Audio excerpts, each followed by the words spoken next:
Dear students, आज के इस लेक्चर में हम रुंगे-कुट्टा मेथड्स के बारे में डिस्कस करेंगे। हमने टेलर सीरीज मेथड के बारे में नोटिस किया था कि जब हम इस मेथड को अप्लाई करते हैं तो उसमें हायर ऑर्डर के डेरिवेटिव्स फाइंड आउट करने पड़ते हैं और उस कई बार बहुत डिफ़िकल्ट हो जाता है हायर ऑर्डर के डेरिवेटिव्स को फाइंड आउट करने के लिए। तो उस लेबर को कम करने के लिए रुंगे-कुट्टा मेथड्स यूज़ किए जाते हैं और जिनमें डेरिवेटिव कैलकुलेट करने की ज़रूरत नहीं होती। फंक्शंस की वैल्यू कुछ सिलेक्टेड पॉइंट्स पर हम कैलकुलेट करते हैं और ये मेथड्स बेटर एक्यूरेसी देते हैं। इनमें ये मेथड टेलर सीरीज सॉल्यूशन के साथ h की पावर r टर्म्स तक मैच करते हैं। इनका यानी कि मीनिंग हुआ कि इनका टेलर सीरीज सॉल्यूशन के साथ एक लिंक होता है। ये मेथड्स h की पावर r टर्म्स तक मैच कर जाते हैं। इसमें r को हम रुंगे-कुट्टा मेथड का ऑर्डर बोलते हैं और अब देखते हैं कि ये उसके साथ कैसे मैच करते हैं टेलर सीरीज सॉल्यूशन के साथ में। ये देखिए इक्वेशन 1 क्या रिप्रेजेंट करती है। ये यूलर मेथड से y की वैल्यू x1 पर कैलकुलेट करने के लिए इस फॉर्मूले को यूज़ किया जाता है, y0 plus h y0 dash. अब अगर टेलर सीरीज़ की हेल्प से हम y1 का एक्सपेंशन करते हैं यानी कि y of x0 plus h, तो उसका एक्सपेंशन ये आ जाता है y0 plus h y0 dash plus h square by factorial two y0 double dash plus so and so. तो ये यूलर्स मेथड का फॉर्मूला इस टेलर सीरीज़ के साथ यहाँ तक मैच करता है, यानी कि h की पावर 1 तक मैच करता है। तो ये जो h की पावर 1 है 1, तो इस 1 को ही इसका ऑर्डर बोलते हैं।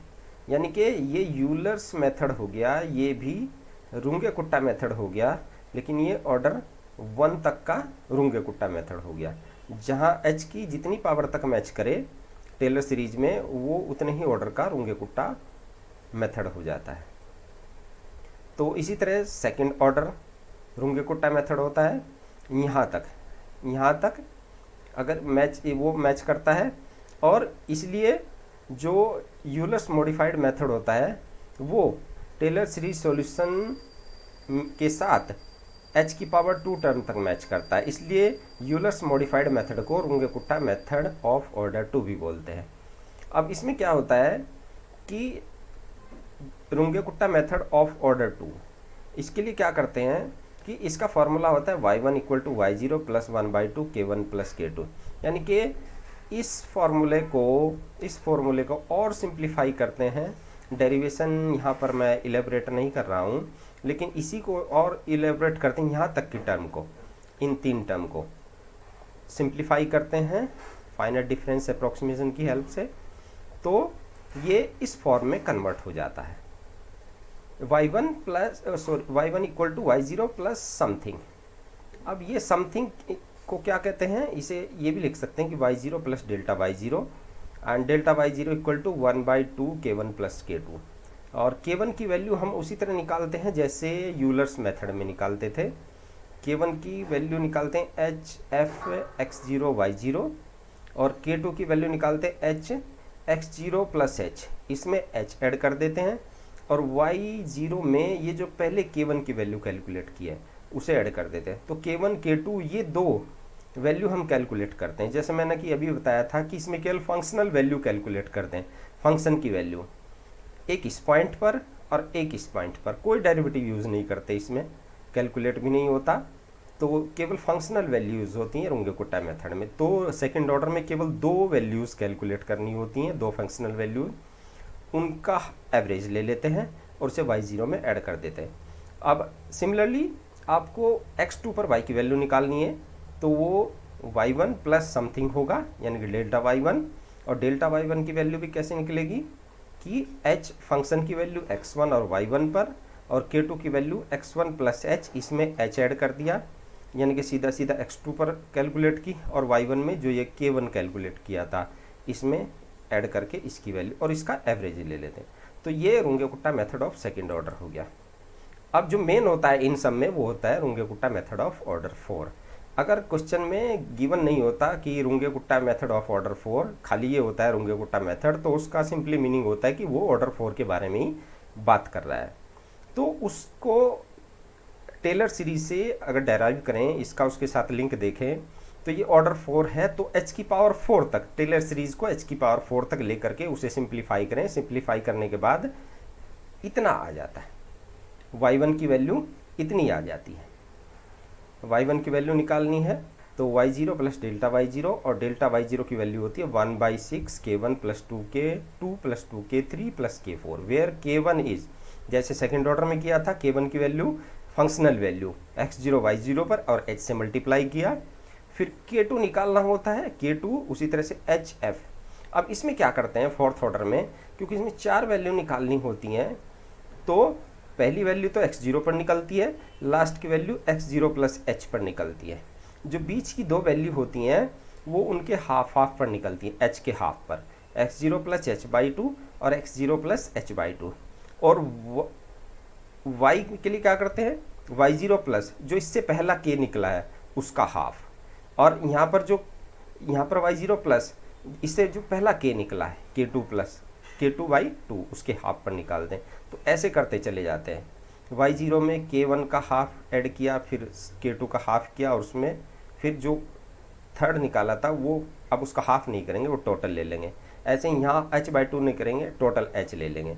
तो ये k1 k2 k3 k4 calculate करके, अब देखिए ये कैसे याद रखें कि 6 आना है, तो जहाँ इंटरवल के शुरू में यानी कि x0, ये यहाँ से यहाँ तक कौन सा इंटरवल होगा, x0 से x1 तक का, तो x0 प्लस x0 में h/2 ऐड किया तो हमारे पास 3 पॉइंट हो गए, x0 प्लस h/2 और x0 प्लस h। तो बीच का जो पॉइंट है x0 प्लस h/2, उस पर तो हमने 2 वैल्यू कैलकुलेट की, k2 k3, और फर्स्ट और लास्ट पर एक एक वैल्यू हमने कैलकुलेट की। तो बीच के पॉइंट पर 2 वैल्यू कैलकुलेट की तो उसे दुगना वेटेज दिया जाएगा, दोनों को दुगना वेटेज दिया जाएगा। k2 को दुगना वेटेज दिया क्योंकि h/2 पर निकाली थी, और k3 को भी दुगना वेटेज दिया। यहाँ पर एक ही वैल्यू निकाली थी x0 पर, उसका सिंगल वेटेज, और यहाँ पर एक वैल्यू उसका सिंगल वेटेज। तो 2 दूनी 4, 5 और 1 6, तो 1 प्लस 2 प्लस 2 प्लस 1, ये 6 हो गया, और 6 से डिवाइड कर दिया। तो इसे आप ऐसे भी याद रख सकते हैं कि बीच की जो 2 वैल्यूज़ है k की, उनको डबल वेटेज देना है, और जो एंड पॉइंट्स हैं लेफ्ट हैंड साइड में, राइट हैंड साइड में, उसे सिंगल वेटेज देना है। तो 1/6 दिख, तो y की वैल्यू सीधा y0 प्लस दिस थिंग आ जाएगी। और ये केवल आपको फंक्शनल वैल्यूज़ कैलकुलेट करनी है, दीज आर फंक्शनल वैल्यूज़ की, फंक्शन की वैल्यूज़, इसमें कोई डेरिवेटिव आपने कैलकुलेट नहीं किया है। तो ये रुंगे-कुट्टा फोर्थ ऑर्डर मेथड होता है। और सिमिलरली ये देखिए, ये एक क्वेश्चन है हमारे पास, इनिशियल वैल्यू प्रॉब्लम, और आपको x1, ये x1 हो गया, ये x2 हो गया। x1 पर आपको Runge Kutta method of order 4 use करके वैल्यू कैलकुलेट करनी है y की। तो y x0 प्लस h, ये मीन्स y x1 डिनोट कर सकते हैं y1 से, इसकी value y0 plus delta y0, and delta y0 equal to 1/6 k1 plus 2k2 plus 2k3 plus k4। और k1 k2 k3 k4 की वैल्यूज़ ये हैं। जब आप इसमें x0 y0 h/2 k1/2 की वैल्यू पुट करेंगे तो ये कैलकुलेशन इस तरह से आती है। k1 की वैल्यू होगी h f, x0 is 0, y0 is 1, x plus y हमारा फंक्शन था, तो सिंपली इन्हीं दोनों का सम आ जाएगा, 0 प्लस 1 इज 1, 1 की इसमें multiply 0.05। k2 equal to h f x0 plus h/2, h हमारा 0.05 था, उसका हाफ किया, इतना आ गया, y0 1 था, प्लस k1/2, k1 इतना था, इसका हाफ किया, इतना आ गया, और इसकी वैल्यू निकाली जो कि x प्लस y होती है, x ये टोटल ये हो गया, y ये हो गया, तो इन्हीं चारों क्वांटिटीज़ को आप ऐड कर दे तो वो इतना आ जाता है, h में मल्टीप्लाई किया है। तो सिमिलरली ये करके इतना, तो k1 k2 k3 k4 की वैल्यूज़ ये आ गई हैं। फिर हम उसमें फॉर्मूला अप्लाई करते हैं, y1 equal to y0 plus 1/6 this thing k1 plus 2k2 plus 2k3 plus k4, और इसे सिंप्लीफाई करके y1 की वैल्यू इतनी आ गई। तो इसमें एक ही स्टेप में ये बहुत ज़्यादा एक्यूरेसी आ जाती है। और नेक्स्ट वैल्यू हम कैलकुलेट करते हैं y x2 पर, x1 plus h y(x2) y2 equal to y1 में डेल्टा y1 ऐड करेंगे और डेल्टा y1 की वैल्यू इतनी, और जब k1 k2 k3 की वैल्यू निकालते हैं k4 की, तो उसी तरह से जैसा यूलर मेथड में था कि hf ऑफ x1 y1, तो x1 में h/2 ऐड किया, y1 में ये जो पहले k निकाला था उसका हाफ, इसमें h/2 सेम, ये जो पहले k2 निकाला उसका हाफ, और ये h फुल h हो गया यहाँ पर, और इससे पहले जो k3 था वो फुल k3 हो गया।